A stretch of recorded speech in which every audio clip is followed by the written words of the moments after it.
What is up, Internet world, and welcome back to the channel. Today I bring you the 2023 Chevy Corvette.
For those that have not considered a 2023 Corvette, let me show you a piece of paper that may change your mind.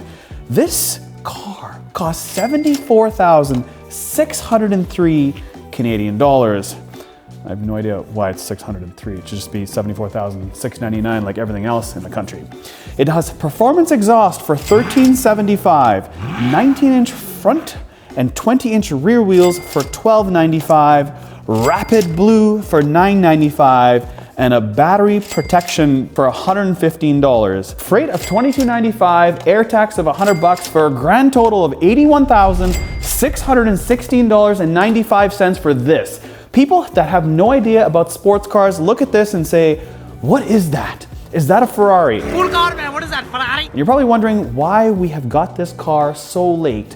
And that is because they're impossible to get. Everybody that buys a Corvette wants to hold on to it for one simple reason. It's not because they love the car and think I'm gonna damage it. It's because it's an investment. People that bought them back in the day bought it maybe to drive it, or a midlife crisis, or it was just something they dreamed about when they were young.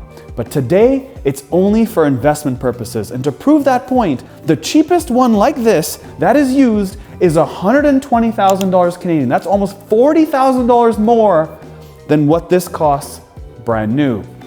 Except you gotta wait 3 years for one. I'm in a 2023 Chevy Corvette base. It has a 6.2 liter V8 naturally aspirated with an 8-speed transmission, but this has one extra option, and that's a performance exhaust. And that's why I get 495 horsepower and 470 pound-feet of torque. That is 5 more horsepower and 5 more torque. All right, let's go. This thing is mid-engine, so I'm gonna hear all these beautiful tones behind my head, not in front of me anymore. It has a button that says Z or Z right here. I press it, the baffles in the exhaust open up.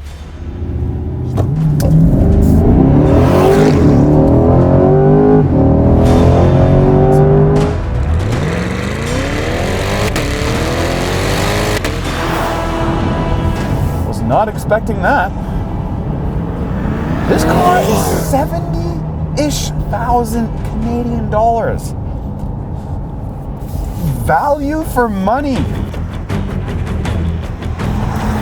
Performance for money. An old dog learning new tricks.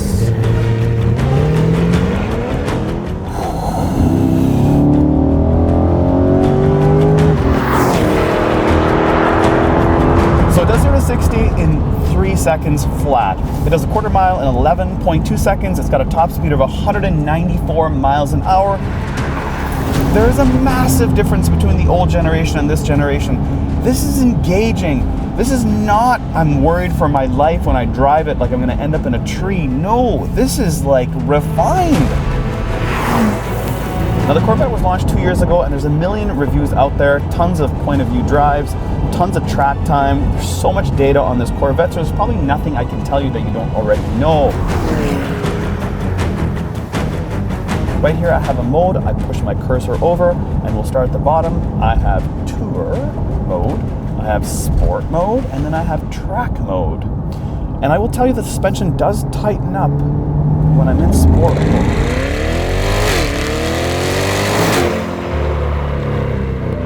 The chassis is nice and wide. The steering is direct. Like, it is direct, but it still has a little bit of play in it to give you that comfort feel. The suspension is not backbreaking whatsoever. I sit in it low. I sit in it like I'm one with the car. Really good. And sometimes you have these windows that are shaped a certain way that gives you a headache over time on some of these supercars, and you don't have that. And yes, I said supercar because it checks all the boxes of a supercar besides costing one and maybe image. Because people that buy a Corvette and like, yeah, I drive a supercar, and they're like, I have a Corvette. And I'm like, all right, buddy, chill out. You drive a Corvette, it's not a supercar. Heated debate ongoing in the comments. Like, it's totally overachieving. It's totally winner, winner, chicken dinner. The Corvette is built in Kentucky. You can get them as a coupe Stingray or as a convertible. The starting price of a coupe in the States is $60,900, and as a convertible is $68,400 for the base 1LT trim, which is this guy, the cheapest Corvette we could find. But today they're launching the Z06, which is why I wanted to bring this base car to see how much of a difference this is compared to a Z06 that we'll hopefully drive in the next 6 months. And there is no longer a 7-liter cross-plane crank on the Z06. It is now a 5.5-liter flat plane crank, which is the largest flat plane crank on the planet. And I cannot wait to hear the damn thing in person.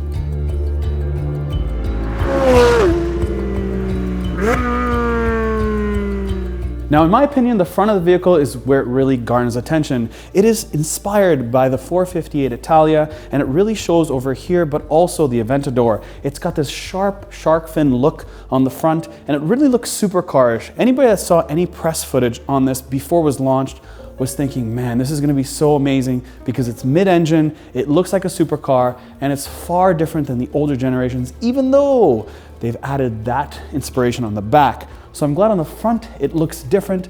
It's more exotic looking, because that's what everybody says when they see the new Corvette, that it's exotic, and in this blue, it's magical.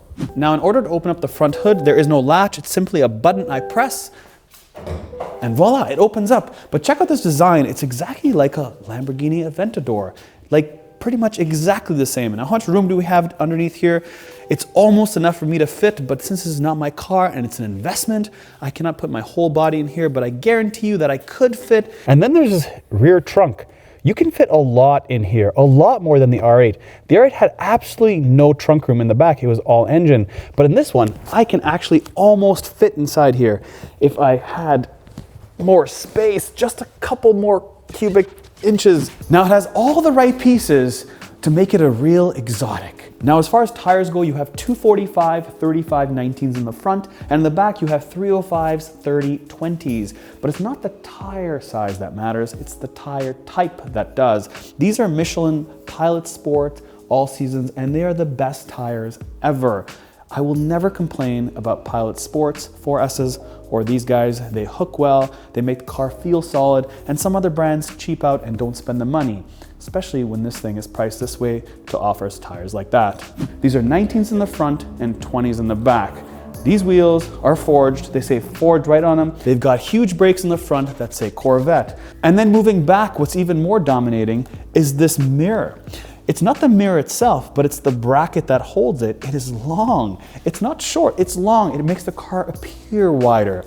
And that's a tick for the exotic. And then you have the intakes that slide right here, and it creates this gap, this opening that's notoriously symbolic when you think about an exotic. It has all those pieces. And then you move here. That's very Corvette. That's basically a massive park bench where you can eat more food than you can digest in a week. But it's where it really drops off for me. It's this piece right here. It's way too sharp. It just feels like it's so long that they just said, I want a short overhang front end and a really long back end. And that would be fine, but do something with this, because without a spoiler, this just looks so poor. It looks so weird, and it just doesn't fit. I think maybe the answer is if they made this a little bit tighter and made the glass a little bit wider. I think that would flow better, but nonetheless, it's still only 70,000 bucks, considering like the most loaded Honda Pilot can even reach this money. Now there's two variants of Corvettes. There's the convertible and there's the coupe. This is the coupe, which they call a Stingray, and it also has a T-top, which requires 3 latches to be pulled, and then you can remove it fairly easily. But then where do you put it? Well, Corvette thought about that. And here we go. You lift it up, and voila. You see this? This is where it sits. So I do not sit there, but this sits there. So let's hold it here. We'll lift it up, and here's where it goes. On the bottom, there are 2 pegs that seem to latch in on the exact same 2 pegs on the bottom. So you'd have to put this top in the exact same orientation that's on the car itself. So if it's forward, it goes exactly forward, but in the trunk. Now there's 2 pins on this side, 2 pins on that side. You simply just put in the exact same spot, give it a bit of a push, voila, it stays in there. You close the trunk, it auto locks, and that's it. Easy as that. A space to put your T-top. Finally. To the back. Now I understand why this has a really weird back end, and that is because of the storage right underneath this panel. I always wanted this glass to be longer and finish around here so you could see all the engine. So you see in the Audi, you had a little spoiler that went up, but this one has a fixed spoiler if you opt for the package. Now, unlike Corvettes of the past, this is rounded, not flat like a piece of plywood. Now, this does have a rear backup camera. You can opt for the rear view mirror camera. This option doesn't have it. And when you move below, you have this flared out lower valence. That is nice. It's not just flat. It flares out. It does have a steel grille there, and yeah, it's super carish, nothing really to complain about.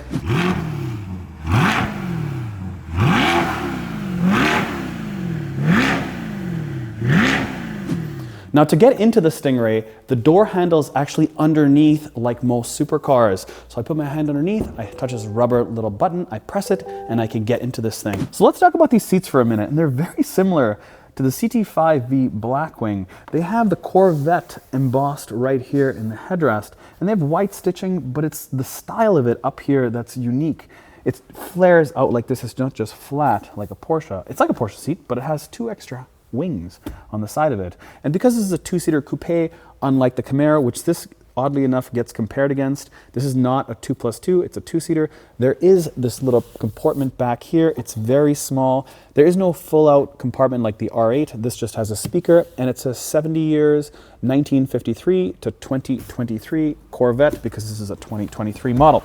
Now let's focus back on the cabin. The first, most obvious, unique thing is the steering wheel. It has 2 flat bottoms on this steering wheel, not just 1. And that's probably because people that drive this car are sometimes taller and their knees might hit. If you had a round steering wheel, the round steering wheel would hit, but the flat bottoms do not. In addition to it, it looks more sporty when you have a flat bottom steering wheel, but it just looks like it's upside down in my opinion. When I'm sitting here as a driver in the cabin, everything is faced towards me. Nothing is really for the passenger. Everything is for me. From the driver vent controls, even the passenger vent controls, the fan speeds, all the different dials, all the different gears, everything is designed for me. Absolutely nothing for the passenger, which is a little bit strange because if the passenger wants to adjust their temperature controls, they cannot do it. They'd have to look over here to do it. Matter of fact, from the angle that you're looking at is what the passenger sees, and that's pretty much nothing. As far as infotainment and technology goes, this uses pretty much all the same product that any GM uses, and it's very easy to use. It does have Apple CarPlay, wireless Android Auto, it does have Wi-Fi hotspot, and of course satellite radio. Very easy, color-coded, easy to use GM, and I'm happy they've used the same system. Now, even though I'm not a huge fan of the steering wheel just because of its design, I'm also not a fan because they use really cheap plastics on the buttons. All the toggles feel really cheap, cheaper than most GMs, unfortunately. They have made it up a little bit in using these metal paddle shifters, and then they've gone downhill again on the stocks, really cheap quality again. But everything else besides that is decent quality. It's not great quality, it's not ultra poor quality, it's kind of in the middle. Now in terms of ergonomics for the driver, I sit in a really good position. I sit up well. My elbows and wrists sit in a perfect spot where I can change the drive mode simply by toggling this little rotary knob underneath this little armrest here with the crested Corvette logo. It says mode right there, there's the Corvette logo, and then there's all my gear selectors. So everything's really good, very easy for me to hold, very easy for me to touch, and adjust. Everything's right here. It's so driver oriented that really they should get rid of the passenger seat. Now in terms of plugging your phone in under this armrest here, there is USB, USB-C, and an auxiliary input hiding right there. And as far as cup holders go, there are two here, and they open up in this weird, funny position that they actually become cup holders. That's a very interesting design. You open it up and the cup holders display because the other half is hiding on the panel. That's cool. Now what might be the third cup holder in the Corvette is this piece right here. It seems like it would be a decent cup holder. I guess that's what it's used for. If you know what it's about, comment below.